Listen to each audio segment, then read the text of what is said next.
L'enquête a donc déjà bien avancé après la mort de Thomas, 16 ans, poignardé lors d'une fête de village à Crépol dans la Drôme le week-end dernier. Jean-Luc Boujon, vous êtes sur place. Le ministre de l'Intérieur, Gérald Darmanin, annonce l'arrestation de 7 suspects dans les environs de Toulouse. Oui, et parmi ceux-ci, il y aurait l'auteur présumé du coup de couteau mortel contre Thomas, 16 ans.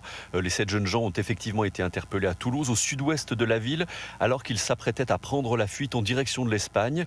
Il semble qu'ils aient quitté la Drôme très peu de temps après la bagarre survenue dans la nuit de samedi à dimanche.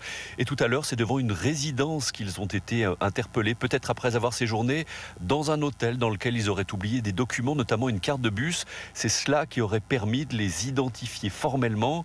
Alors ces 7 jeunes gens vont être transférés très prochainement ici, dans leur région d'origine, soit dans la Drôme, soit à Grenoble, en Isère, pour être interrogés par les enquêteurs de la gendarmerie.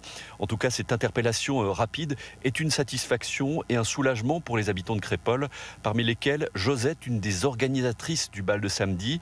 Elle a assisté à l'attaque et elle réclame déjà des sanctions exemplaires pour ces jeunes. J'espère bien qu'on les punira et qu'ils n'auront pas des excuses. Surtout pas d'excuses. C'était des gens qui venaient pour tuer. Ils avaient déjà des couteaux, des longs couteaux qui devaient faire entre 20 et 25 cm. Ça, je peux le confirmer. Ils ont massacré des gens. Ils sont arrivés avec leurs couteaux, ils plantaient le premier qui sortait. Ils venaient pour ça. Ils sont venus, ils ont encerclé la salle des fêtes pour ça.